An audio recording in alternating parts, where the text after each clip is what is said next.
Hello दोस्तों, स्वागत है आपका हमारे यूट्यूब चैनल पर। आज हम करने जा रहे हैं यूनिट डिजिट के कुछ क्वेश्चंस। इन क्वेश्चन को कैसे करेंगे?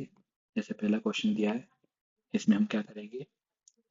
इसको हम 4 की पावर 59 लिख सकते हैं, प्लस इसको हम 6 की पावर 56 लिख सकते हैं, और इसको हम 7 की पावर 42 लिख सकते हैं। अब हम क्या करेंगे? इन सारी पावर्स को 4 से डिवाइड करेंगे। 59 को 4 से डिवाइड किया, रिमाइंडर कितना है? 3। तो हम क्या ले लेंगे? यहाँ पे 4 की पावर 3 ले लेंगे, प्लस 56 को अगर 4 से डिवाइड करें तो रिमाइंडर 0 आता है। तो हम क्या, जब रिमाइंडर 0 आता है तो हम पावर कितनी लेते हैं? 4 ही लेते हैं। प्लस 42 को हम अगर 4 से डिवाइड करेंगे तो रिमाइंडर 2 आता है, तो हम क्या लिखेंगे? 7 की पावर 2। 4 की पावर 3 64 होता है, प्लस 6 की पावर 4 12 96 होता है, प्लस 7 की पावर 2 49 होता है। अब हमने यूनिट डिजिट फाइंड आउट करना है, तो हम किसको प्लस करेंगे? यहाँ से 4 लेंगे, यहाँ से 6 और यहाँ से 9। 4 प्लस 6 प्लस 9 कितना आ गया है? 19। 19 में यूनिट डिजिट क्या है? 9। तो इसका आंसर क्या होगा इस क्वेश्चन का? 9। जैसे अगला क्वेश्चन है, इसमें भी सेम हम लिख सकते हैं 5 की पावर 13 इंटू 3 की पावर 30 इंटू 4 की पावर 127, या फिर 27 भी लिख सकते हैं, कोई दिक्कत नहीं है। सेम 13 को 4 से डिवाइड करेंगे तो रिमाइंडर 1 आएगा, तो 5 रेज टू द पावर 1 ले लेंगे हम। इंटू अगर हम 30 को 4 से डिवाइड करते हैं तो रिमाइंडर 2 आता है, तो 3 की पावर 2 ले लेंगे। इंटू अगर हम 127 को डिवाइड करें या 27 को डिवाइड करें 4 से, तो रिमाइंडर सेम आएगा। कितना आएगा? 3 आएगा। तो यहाँ पे आ गया 5 इंटू 9 इंटू 64। अब इसको मल्टीप्लाई करेंगे, मल्टीप्लाई करके क्या आता है? 2880। इसमें यूनिट डिजिट क्या है? 0। तो इसका आंसर क्या होगा? 0। जैसे ये नेक्स्ट क्वेश्चन है, इसमें भी क्या करेंगे हम? सेम, जो लास्ट में 4 है उसकी पावर कितनी ले लेंगे? 23 पावर ले लेंगे, प्लस 7 की पावर 3 ले लेंगे। 23 को 4 से डिवाइड किया तो आपका रिमाइंडर 3 आया, तो हम 4 की पावर कितनी ले लेंगे? 3, प्लस 7 की पावर हम 3 ही रखेंगे, क्योंकि अगर 3 को 4 से डिवाइड करेंगे तो रिमाइंडर 3 ही आएगा। 4 की पावर 3 64 होता है, और 7 की पावर 3 343 होता है। अब हम इनमें से इकाई अंक ले लेंगे और उनको प्लस कर लेंगे। 4 प्लस 3, आंसर कितना है? 7। इसका आंसर क्या होगा? 7। इस क्वेश्चन में सीरीज दी है 1 इंटू 2 इंटू 3 इंटू 4 इंटू 5, इस तरह से। हम क्या कर लेंगे? मल्टीप्लाई। इसमें क्या करेंगे? 1 इंटू 2 क्या होगा? मल्टीप्लाई 2। 2 इंटू 3 क्या होगा? 6। 6 इंटू 4 क्या होगा? 24। 24 में से क्या लेंगे हम? 4। उस 4 को किससे मल्टीप्लाई करेंगे? 5 से। तो कितना आएगा? 20। अब यहाँ पे क्या आ गया है? इकाई के अंक में 0 आ गया है। अब आके जो भी मल्टीप्लाई होगा सबका आंसर क्या होगा? 0 होगा, इसलिए इसका आंसर क्या है? बी। तो इकाई का अंक क्या होगा इसमें? 0 होगा। इस क्वेश्चन में स्क्वायर वाली सीरीज दी है। ए का स्क्वायर एक ही होता है, 2 का स्क्वायर 4, 3 का स्क्वायर 9 एंड 4 का स्क्वायर 16, एंड इसके बाद 5 आएगा, 5 का स्क्वायर 25। इसमें अगर इसको मल्टीप्लाई करेंगे 4 इंटू 1 4, 4 को फिर 9 से मल्टीप्लाई करेंगे, कितना आएगा? 36। 36 में हम क्या लेंगे? इस 6 को लेंगे, इस 6 को इससे मल्टीप्लाई करेंगे, कितना आएगा? 36। अब हम 36 में से इस 6 को लेंगे और इससे मल्टीप्लाई करेंगे, कितना आएगा? 30। अब इकाई के अंक पे क्या आ गया है? 0। तो आगे जो भी मल्टीप्लाई होगा सब क्या हो जाएगा? 0। तो इसका आंसर क्या होगा? ए। इस तरह की आप जो लॉन्ग सीरीज आएगी इस तरह की, उसमें मैक्सिमम टाइम क्या होगा आपका?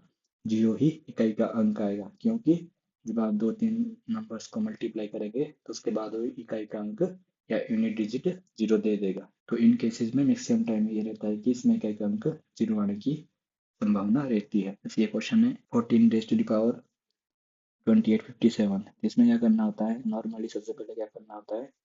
पावर वाले सारे क्वेश्चन होंगे, इसमें क्या करना है? नॉर्मली पहले जो आपको पावर दी है उसको 4 से डिवाइड करना है। सबसे पहले मैं इसको लिखूंगा 4 रेज टू द पावर 2857।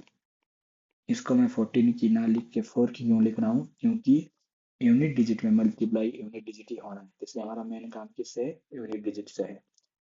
अगर मैं 2857 को 4 से डिवाइड करता हूँ या फिर 57 को 4 से डिवाइड करता हूँ तो जो आपका रिमाइंडर होगा वो सेम ही रहेगा दोनों केसेस में। इसमें कितना आएगा रिमाइंडर 1। अगर आप 2857 को भी किससे डिवाइड करो 4 से तब भी रिमाइंडर कितना आएगा 1 ही आएगा। तो आप क्या कर सकते हो कि जब आपकी जो पावर दी है अगर वो कोई बड़ी संख्या है तो आप उसके लास्ट के 2 डिजिट ले सकते हो, उनको 4 से डिवाइड कर सकते हो। इससे क्या हो जाएगा आपका काम आसान हो जाएगा।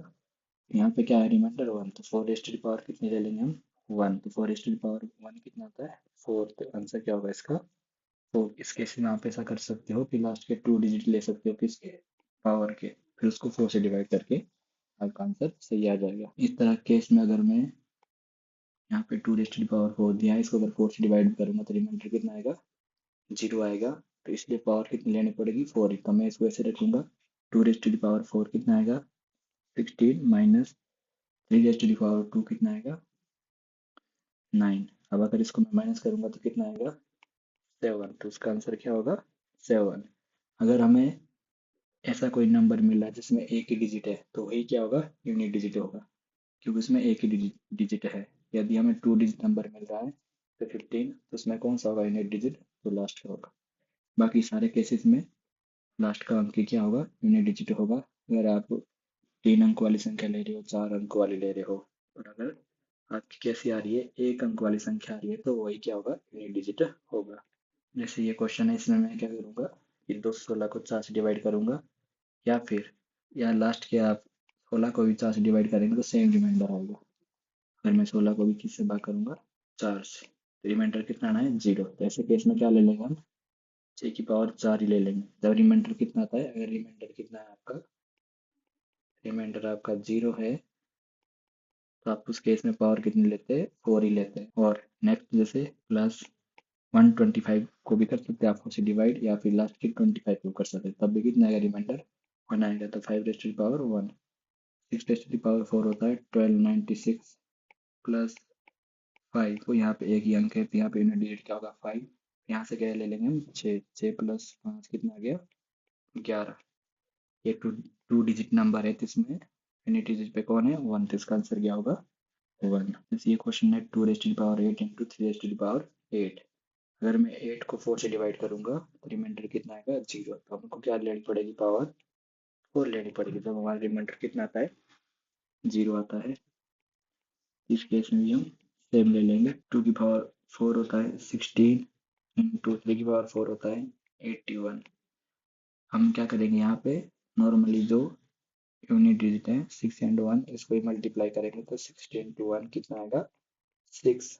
तो इसका आंसर क्या आएगा 6। जैसे नेक्स्ट क्वेश्चन है ये वाला क्वेश्चन, इसमें क्या बन रहा है ये एक्स की power a raise to the power b, ये एक्सपोनेंट्स वाला है। इसमें क्या होता है एक्स की पावर ए इंटू बी, तो मैं क्या लिख सकता हूँ 5 raise to the power 5 into 125। तो क्या आएगा 5 रेज़ टू द पावर 625।